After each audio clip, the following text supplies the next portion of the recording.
Son tiempos difíciles. Cuidado con el perro.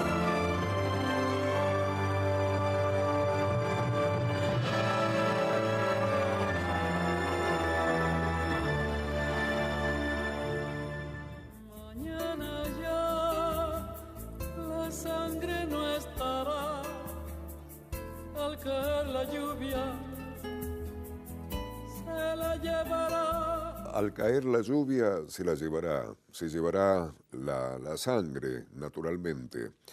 ¿Qué tal? Buenas noches. Vamos a entrar directamente en tema, si te parece bien, un tema que intuye uno que ya estás intuyendo vos, con un poema de Jorge Luis Borges, con la música de Sting, Fragilidad, el poema Juan López y John Words, la imaginación, el concepto poético, histórico, político de Jorge Luis Borges para concebir esta maravillosa síntesis humana, finalmente.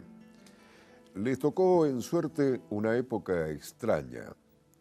El planeta había sido parcelado en distintos países, cada uno provisto de lealtades, de queridas memorias, de un pasado sin duda heroico, de derechos, de agravios, de una mitología peculiar, de próceres de bronce, de aniversarios, de demagogos y de símbolos. Esa división, cara a los cartógrafos, auspiciaba las guerras. López había nacido en la ciudad junto al río Inmóvil, Ward en las afueras de la ciudad por la que caminó Father Brown. Había estudiado castellano para leer el Quijote. El otro profesaba el amor de Conrad, que le había sido revelado en un aula de la calle Viamonte. Hubieran sido amigos, pero se vieron una sola vez cara a cara en unas islas demasiado famosas, y cada uno de los dos fue Caín y cada uno Abel. Los enterraron juntos. La nieve y la corrupción los conocen. El hecho que refiero pasó en un tiempo que no podemos entender.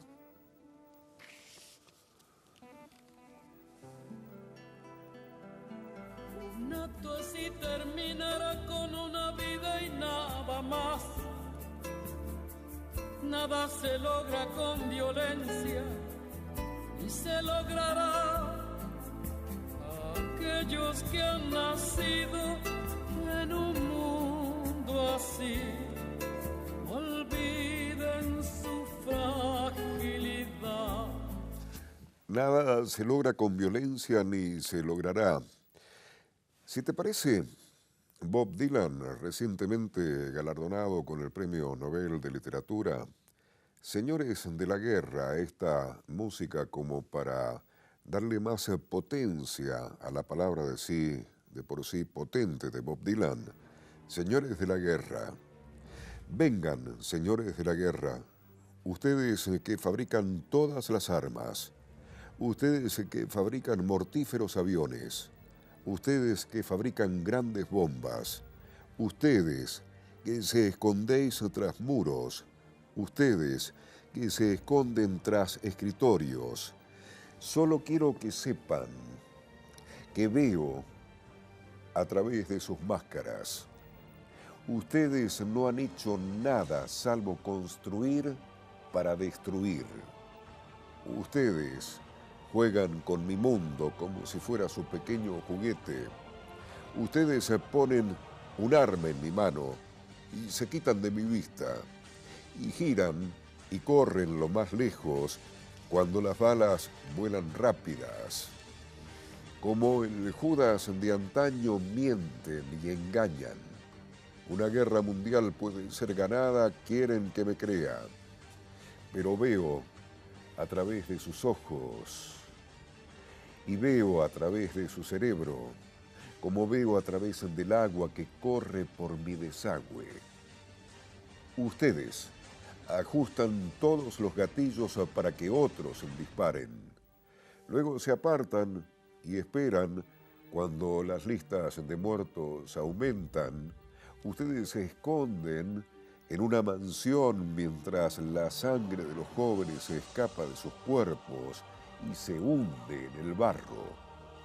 Ustedes han extendido el peor miedo que jamás pueda ser gritado, miedo a traer hijos a este mundo. Por haber amenazado a mi hijo nonato y sin nombre, no valen la sangre que corre por vuestras venas. ¿Cuánto sé yo para hablar así a destiempo? Puede que digan que soy joven, pueden que digan que soy ignorante, pero hay algo que sé, aunque sea más joven que ustedes, es que ni siquiera Jesús jamás perdonará lo que hacen. Permitirme hacerles una pregunta. ¿Es tan bueno su dinero? ¿Comprará su perdón? ¿Creen que lo hará? Me parece que descubrirán cuando su muerte cobre su peaje que todo el dinero que hicieron nunca podrá salvar su alma. Y espero que mueran y que su muerte venga pronto. Seguiré su ataúd en la pálida tarde y esperaré mientras son bajados a su lecho de muerte. Y me quedaré sobre su tumba hasta asegurarme que están muertos. Bob Dylan, señores de la guerra. Vinícius de Moraes, el gran poeta brasileño, tiene un poema chiquitito así, pero gigante en su concepción y en su metáfora respecto de la masacre, la bomba de Hiroshima y toda esa historia conocida ya por la memoria colectiva universal, la rosa de Hiroshima. Piensen en las criaturas mudas, telepáticas. Piensen en las niñas ciegas, inexactas. Piensen en las mujeres rotas, alteradas. Piensen en las heridas como rosas cálidas, pero no se olviden de la rosa, de la rosa de Hiroshima, la rosa hereditaria, la rosa radioactiva, estúpida e inválida, la rosa con cirrosis, la antirrosa atómica, sin color, sin perfume, sin rosa, sin nada. La música, en este momento de la primera parte de nuestro encuentro con el Bobby de Cuidado con el Perro, para ir con un poema que compartimos hace unos días atrás con vos, de Juan Gelman, Zapatitos. En un campo de concentración próximo a Varsovia, he conservado un duro testimonio de la guerra pasada, una montaña de zapatitos de pibe. Zapatitos blancos de pibe, zapatitos negros de pibe, zapatitos rojos de pibe, zapatitos sanos de pibe, zapatitos rotos de pibe, zapatitos de pibe, zapatitos. Una montaña de zapatitos, negros, blancos, rojos, sanos, rotos. Una montaña de sombra en la mañana, una cuña de luto clavada en la entraña de Polonia. Oídme bien, el sol en todas partes, en cualquier parte, pero hay una montaña de sombra en la mañana. Una cuña de luto clavada en la entraña de Polonia. Una montaña con sabor de camino hacia escuela interrumpido, con sabor de carrera hacia el refugio, con sabor a calecita abandonada, con sabor de pequeñas preguntas sin respuestas. Zapatitos de pibe no van a ningún lado. Zapatitos de pibe no van a ningún lado. Tus pasos en espera no van a ningún lado. El trompo, el barrilete, no van a ningún lado. Las veredas preguntan, no van a ningún lado. Las escuelas preguntan, no van a ningún lado. Mi corazón pregunta esperanzado, no van a ningún lado. Se quedan simplemente. Ahora son una montaña en la sombra de la mañana, una cuña de luto clavada en la entraña de Polonia. Ah, montaña que pesas. Ah, que saberte quieta me hace daño. Ah, que me parte tu viudez de piernas que hace mucho no van a ningún lado. Cómo quisiera despertarte ahora, cómo quisiera verte caminando. Qué falta le hacen a mi amor los pibes que hace mucho no van a ningún lado. Una mañana de estas, una mañana clara sin montañas de sombra, una mañana aquí, en la ciudad, en un colectivo, la tarifa, letreros, el retrato de Carlos Gardel, flores sobre una guitarra de vidrio, la fotografía dominguera de una pareja y al lado un zapatito de pibe, blanco. No pude más. Mi grito abrió en un tajo la mañana. Los zapatitos de pibe en su lugar, que lo vayan sabiendo.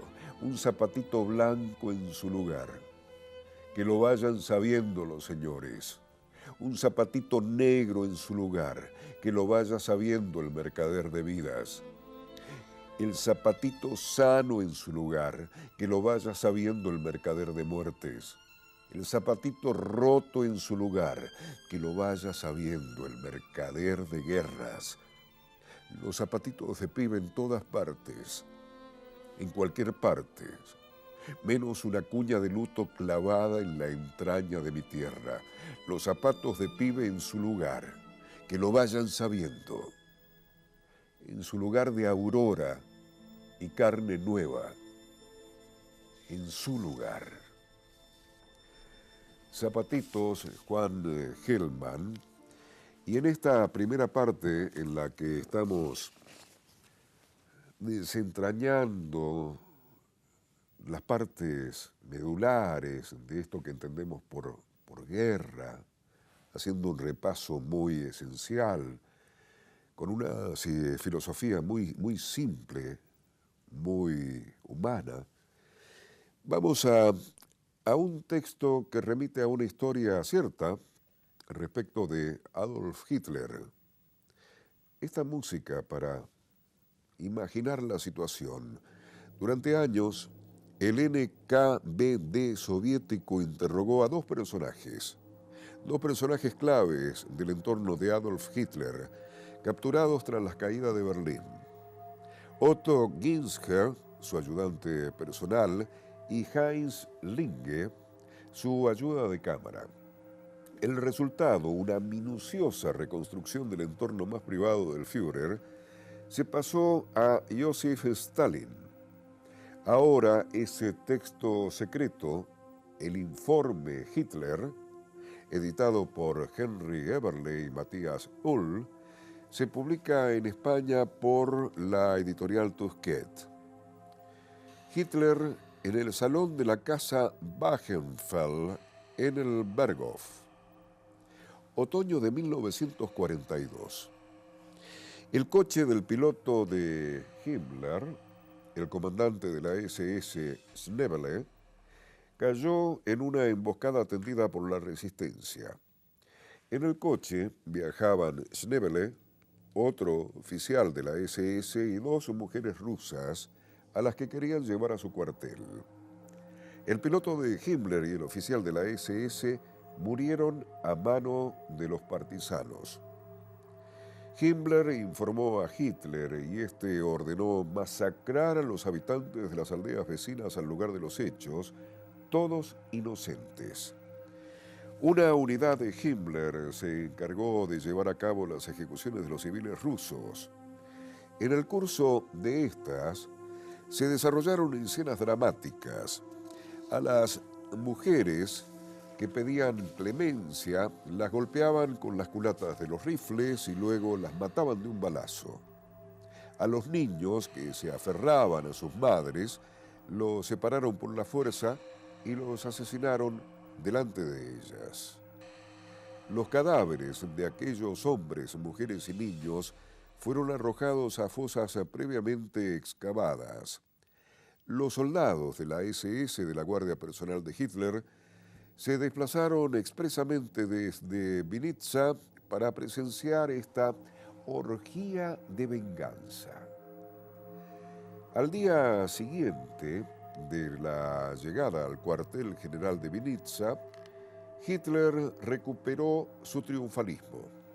A Linge le ordenó traer un juego de escritorio, un estuche de dibujo, un atlas, una lupa y un mapa de los recursos naturales de Rusia. Estaba muy excitado. Señaló la ciudad de Rostov y se dirigió a Shmut, su ayudante personal. En efecto, Shmut, una vez que hayamos hecho nuestras estas tierras, ya no tendremos que preocuparnos más acerca del destino de la guerra.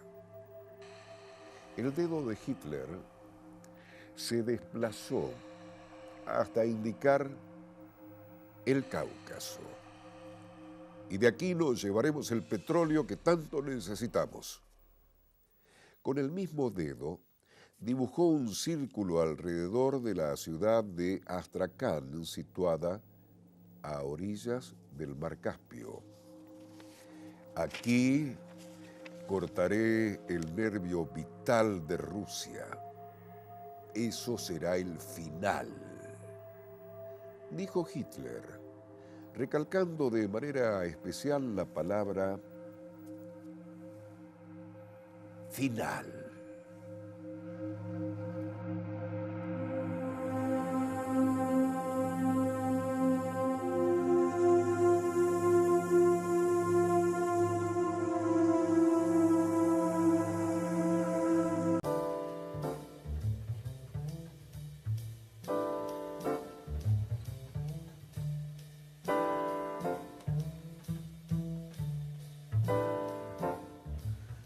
Segunda parte de nuestro encuentro, cuidado con el perro, Canal 30, señal U, Canal 30, TDA, Televisión Digital Abierta. Hay un brazo de guitarra que nos acerca León Gieco en una partecita así de chiquitita. Escuchamos.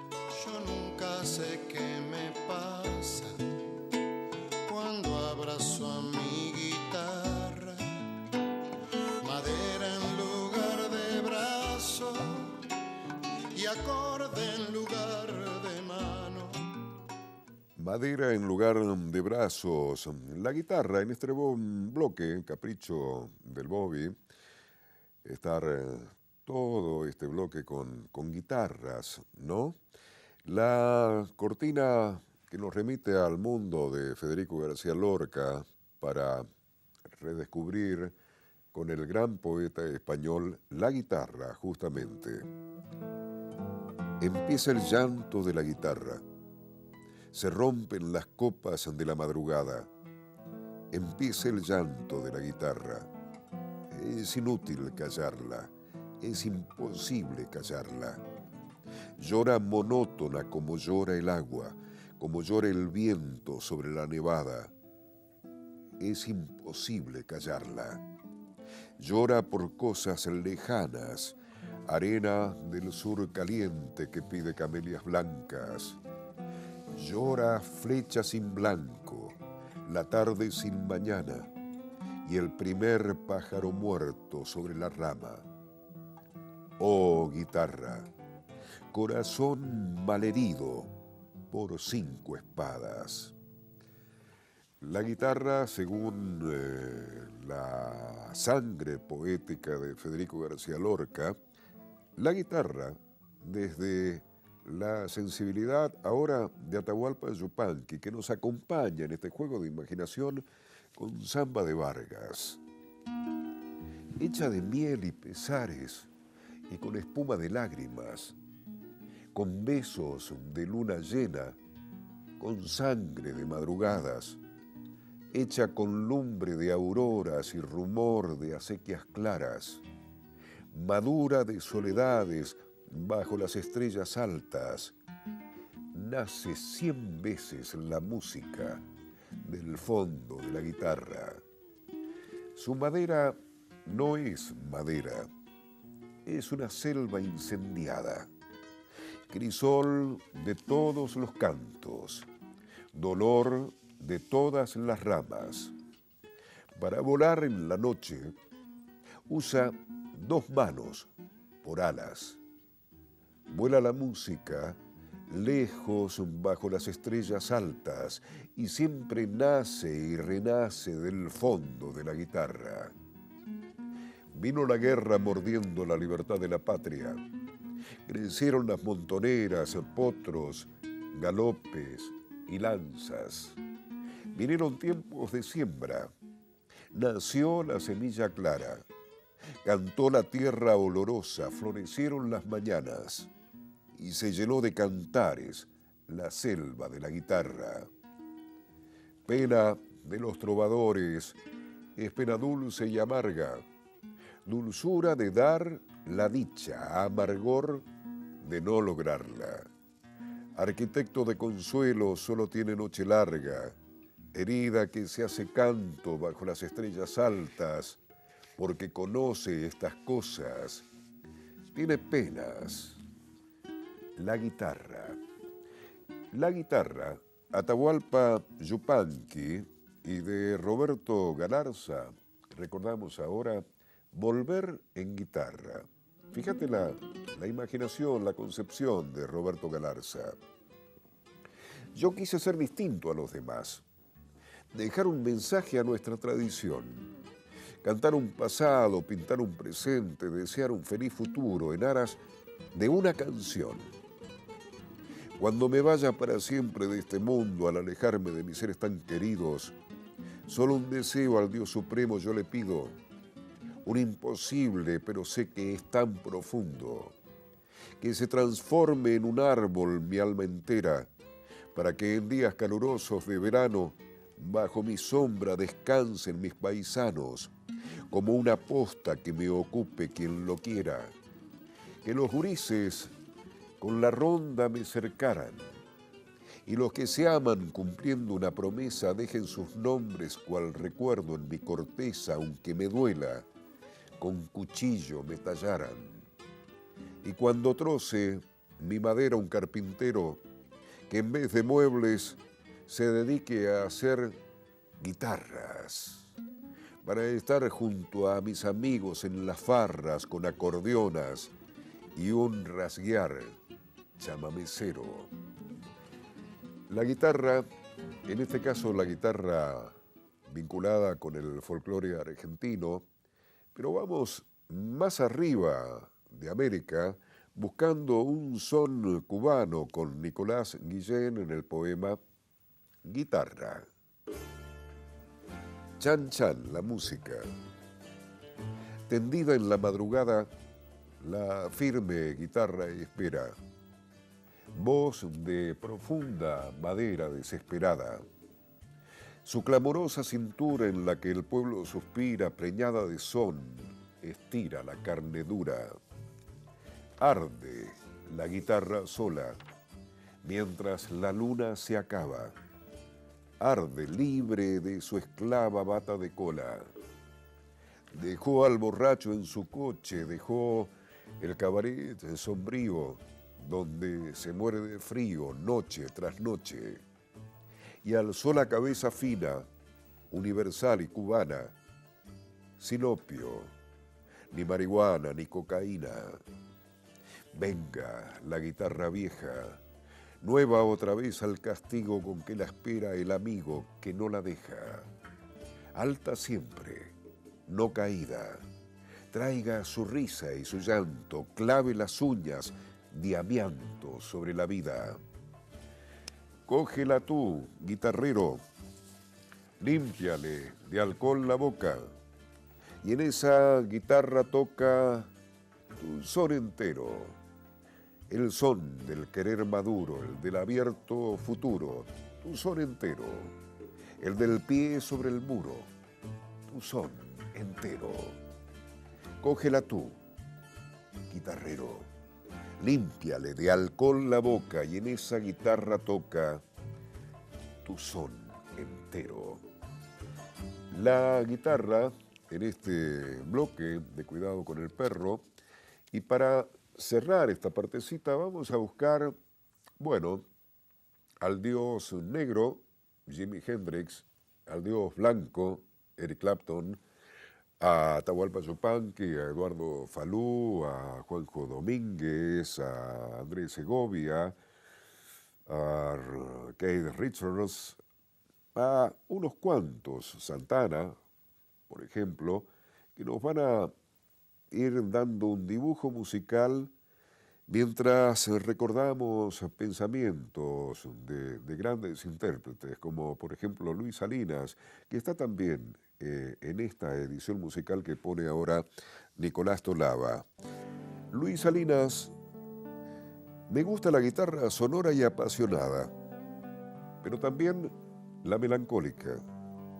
El caso es darle la mayor cantidad de matices posibles. Soy un entusiasta de la guitarra popular porque allí se muestra que la guitarra es el instrumento que está más cerca del alma, porque es el que más cerca está del cuerpo, contra el pecho. Se la abraza con cariño, como a un niño. Es el más íntimo de los instrumentos, el más espiritual. Chavela Vargas. Hay que llenar el planeta de violines y guitarras en lugar de tanta metralla. Aguante, Chavela Vargas. Atahualpa Yupanqui. Cuando inclino la cabeza para esconder una lágrima, estoy viviendo y muriendo lo que ordena la guitarra. Andrés Segovia. He tenido 3 esposas y 3 guitarras. Sigo tocando las guitarras. Jimi Hendrix. A veces quieres rendirte con la guitarra, la odiarás, pero si no te rindes con ella, serás recompensado. Quiero hacer una música tan perfecta que se filtre a través del cuerpo y sea capaz de curar cualquier enfermedad. El conocimiento, siempre habla Jimi Hendrix, ¿no? El conocimiento habla, pero la sabiduría escucha. Cuando el poder del amor supere el amor al poder, el mundo conocerá la paz. Cuando rompí mi guitarra fue como un sacrificio, porque uno sacrifica lo que más ama. Hay personas que me imitan muy bien, de hecho copian hasta mis errores en la guitarra. Alfredo Citarrosa. ¿Cómo haré para tomarte en mis adentros, guitarra? ¿Cómo haré para que sientas mi torpe amor, mis ganas de sonarte entera y mía? Atahualpa Yupanqui.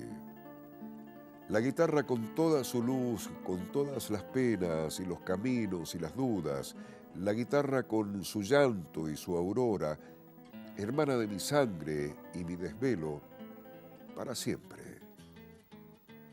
La guitarra es para mí un poco el templo donde yo entro a rezar. Cuando yo necesito musitar mi salmo profundo, voy a la guitarra. Por supuesto, no voy a tocar chacareras, que me encantan, ni gatos. La chacarera en Santiago del Estero, la samba en Tucumán y el estilo en la provincia de Buenos Aires. Para mí eso configura toda una atmósfera tradicional y hermosa, pero para rezar, la vidala. Y la hora no importa, las 9 o las 3 de la mañana, y no necesito el estímulo del vino, ni de amigos. Respondo al reclamo interior, al cascabel, como lo llamaba Ortega y Gasset, cuando se agita adentro de uno el cascabel, es cuando se necesita andar ese camino para ver qué rebaño lo anda buscando. siempre Atahualpa Yupanqui. Yo camino por el mundo, soy pobre, no tengo nada, solo un corazón templado y una pasión, la guitarra. John Lennon. Técnicamente no soy muy bueno, pero puedo hacer aullar y mover una guitarra. Miguel Hernández. Entro despacio, se me cae la frente despacio, el corazón se me desgarra despacio y despaciosa y negramente vuelvo al llorar al pie de una guitarra. Alfredo Lepera. Guitarra, guitarra mía, por los caminos del viento vuelan en tus armonías coraje, amor y lamento. Salvador Rueda. Cuando muerto esté en la tumba, toca en ella la guitarra y verás a mi esqueleto alzarse para escucharla. Andrés Segovia. La guitarra es una pequeña orquesta. Cada cuerda es un color diferente, una voz diferente. Eric Clapton. Al elegir una guitarra me fijaba en que estuviera desgastada. Es como entrar a un restaurante. Si está lleno es que se come bien. En mi experiencia, las mejores guitarras, las más caras, son aquellas que son fáciles de tocar, porque están hechas para ser tocadas. La guitarra.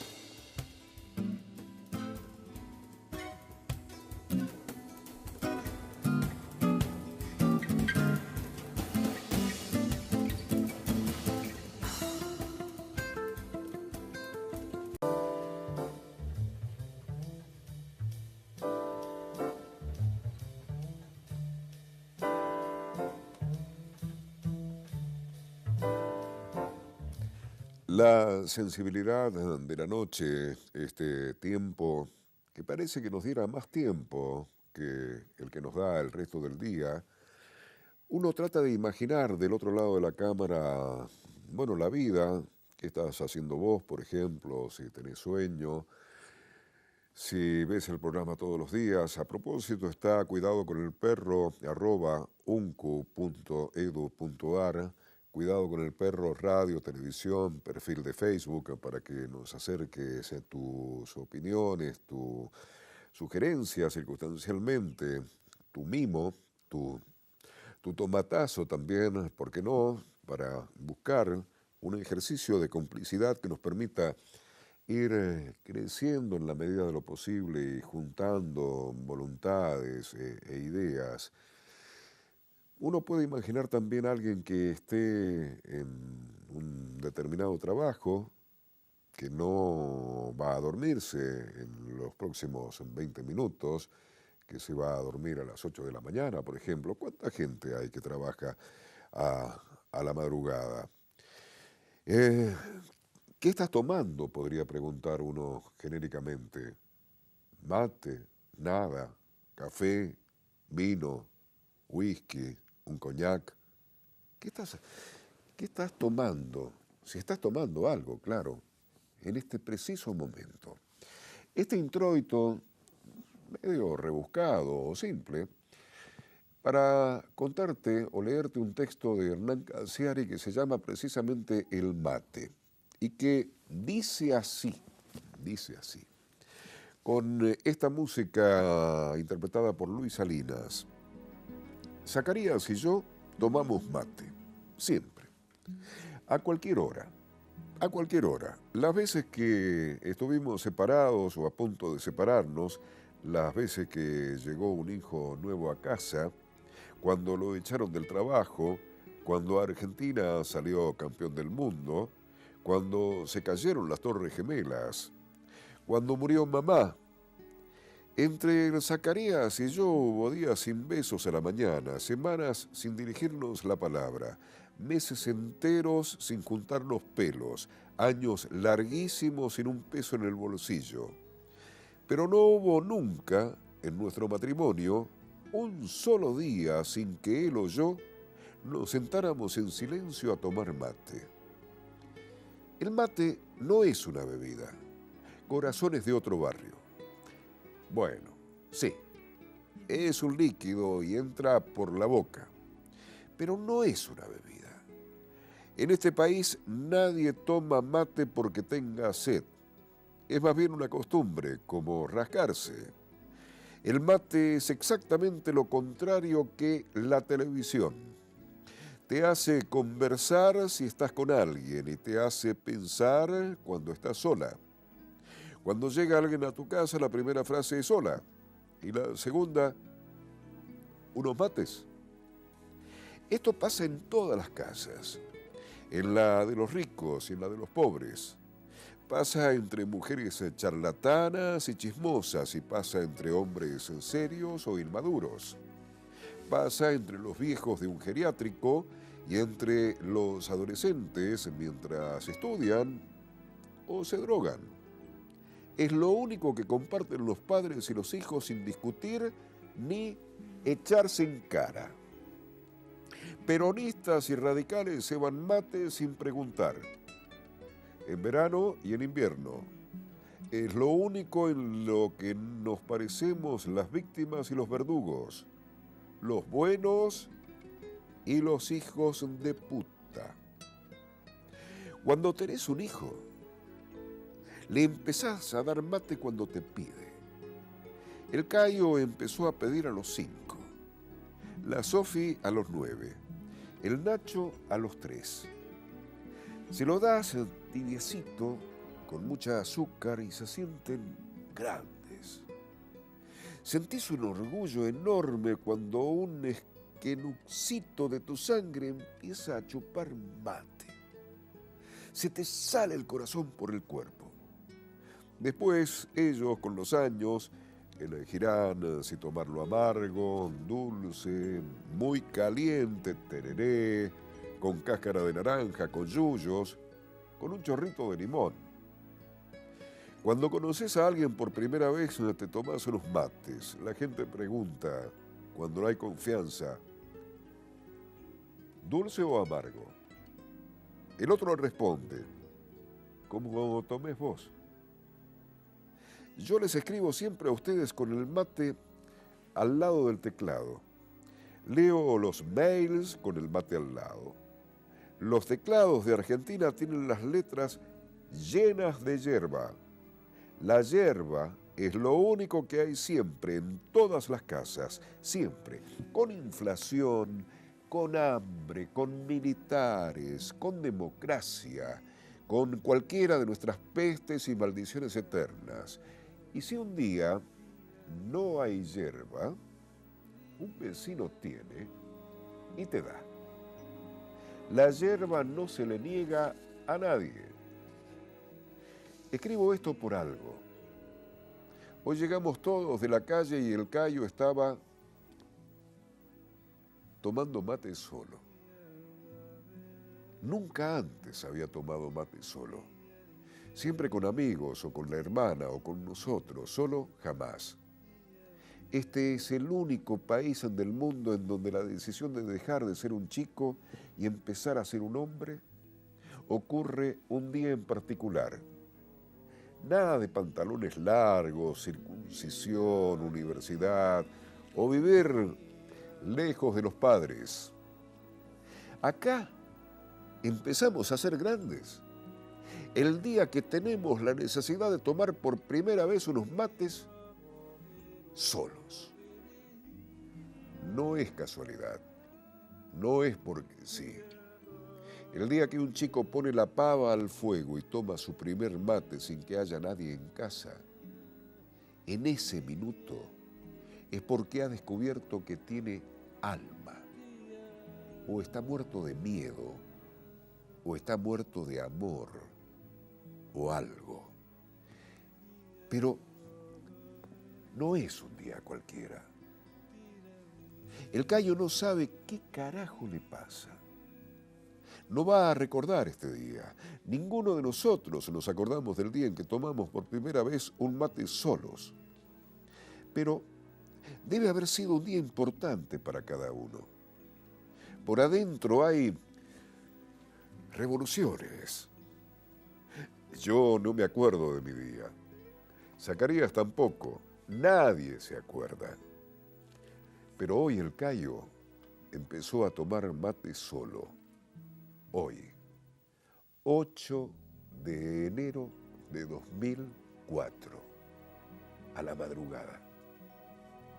Su padre y yo, escondidos en el pasillo, empezamos a mirarlo con respeto.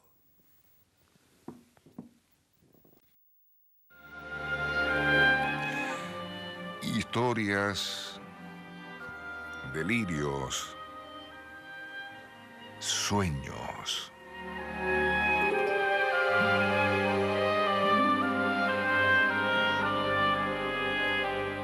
Una simple y cálida juntada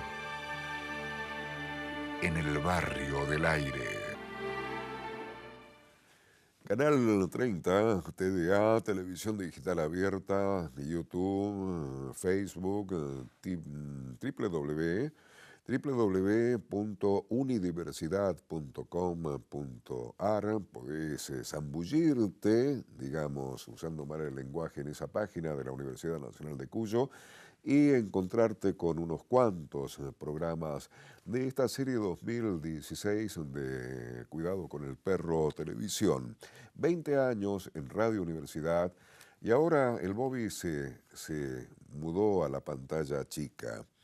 Una parte del discurso de aceptación del Premio Nobel en el año 1998 de parte de José Saramago, de cómo los personajes se convirtieron en maestros y el autor en su aprendiz. Esta música, y nos metemos con la letra, el pensamiento de un gran escritor portugués, de un humanista muy, muy interesante. El hombre más sabio que he conocido en toda mi vida no sabía leer ni escribir. A las 4 de la madrugada, cuando la promesa de un nuevo día aún venía por tierras de Francia, se levantaba del catre y salía al campo, llevando hasta el pasto la media docena de cerdas de cuya fertilidad se alimentaban él y la mujer. Vivían de esta escasez mis abuelos maternos, de la pequeña cría de cerdos que después del desmame eran vendidos a los vecinos de la aldea. Alcinaga era su nombre en la provincia de Ribatejo. Se llamaban Jerónimo Melniño y Josefa Caiciña, esos abuelos, y eran analfabetos uno y otro. En el invierno, cuando el frío de la noche apretaba hasta el punto de que el agua de los cántaros se helaba dentro de la casa, recogían de las pocilgas a los lechones más débiles y se los llevaban a su cama. Debajo de las mantas ásperas, al calor de los humanos, libraba a los animalillos de una muerte cierta. Aunque fuera gente de buen carácter, no era por primores de alma compasiva por lo que los dos viejos procedían así. Lo que les preocupaba, sin sentimentalismos ni retóricas, era proteger su pan de cada día, con la naturalidad de quien, para mantener la vida, no aprendió a pensar mucho más de lo que es indispensable. Ayudé muchas veces a mi abuelo Jerónimo en sus andanzas de pastor. Cavé muchas veces la tierra del huerto a anejo de la casa y corté leña para la lumbre, muchas veces, dando vueltas y vueltas a la gran rueda de hierro que accionaba la bomba.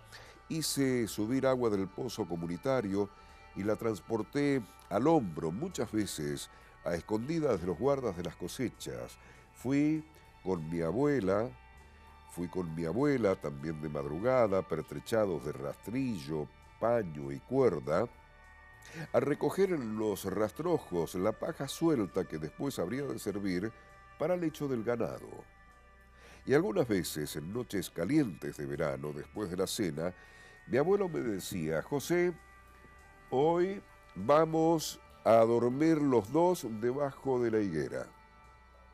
Había otras 2 higueras, Pero aquella, ciertamente por ser la mayor, por ser la más antigua, por ser la de siempre, era, para todas las personas de la casa, la higuera. Más o menos por antonomasia, palabra erudita que solo muchos años después acabaría conociendo y sabiendo lo que significaba.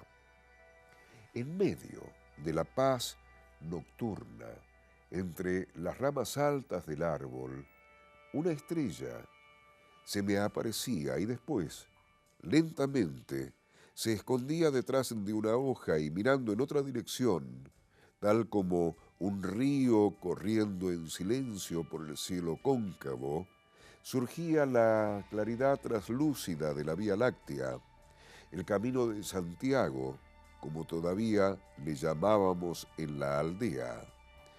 Mientras el sueño llegaba, la noche se poblaba con las historias y los sucesos que mi abuelo iba contando. Leyendas, apariciones, asombros, episodios singulares, muertes antiguas, escaramuzas de palo y piedra, palabras de antepasados, un incansable rumor de memorias que me mantenía despierto, el mismo que suavemente me acunaba. Nunca supe si él se callaba cuando descubría que me había dormido o si seguía hablando para no dejar a medias la respuesta a la pregunta que invariablemente le hacía en las pausas más demoradas que él calculadamente introducía en el relato. Y después, tal vez repitiese las historias para sí mismo, quizá para no olvidarlas, quizá para enriquecerlas con peripecias nuevas. En aquella edad mía y en aquel tiempo de todos nosotros, no será necesario decir que yo imaginaba que mi abuelo Jerónimo era señor de toda la ciencia del mundo. Cuando con la primera luz de la mañana el canto de los pájaros me despertaba, él ya no estaba allí. Se había ido al campo con sus animales, dejándome dormir. Entonces me levantaba, doblaba la manta y, descalzo, en la aldea anduve siempre descalzo hasta los 14 años, todavía con pajas enredadas en el pelo, pasaba de la parte cultivada del huerto a la otra, donde se encontraban las pocilgas al lado de la casa. Mi abuela, ya en pie desde antes que mi abuelo, me ponía delante un tazón de café con trozos de pan y me preguntaba si había dormido bien. Si le contaba algún mal sueño nacido de las historias del abuelo, ella siempre me tranquilizaba. No hagas caso. En sueños no hay firmeza. Pensaba entonces que mi abuela, aunque también fuese una mujer muy sabia, no alcanzaba a las alturas de mi abuelo, ese que, tumbado debajo de la higuera, con el nieto José al lado, era capaz de poner el universo en movimiento apenas con 2 palabras. Muchos años después, cuando mi abuelo ya se había ido de este mundo y yo era un hombre hecho, llegué a comprender que la abuela, también ella, creía en los sueños.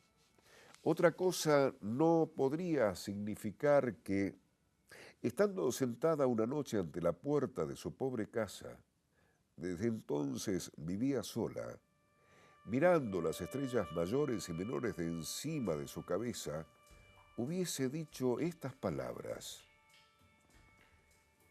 el mundo es tan bonito y yo tengo tanta pena de morir.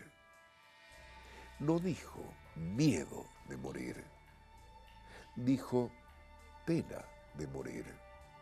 Como si la vida de pesadilla y continuo trabajo que había sido la suya, en aquel momento casi final, estuviese recibiendo la gracia de una suprema y última despedida, el consuelo de la belleza revelada. Estaba sentada a la puerta de una casa, como no creo que haya habido alguna otra en el mundo, porque en ella vivió gente capaz de dormir con cerdos, como si fuesen sus propios hijos. gente que tenía pena de irse de la vida solo porque el mundo era bonito. Gente, y ese fue mi abuelo Jerónimo, pastor y contador de historias, que, al presentir que la muerte venía a buscarlo, se despidió de los árboles de su huerto uno por uno, abrazándolos y llorando, porque sabía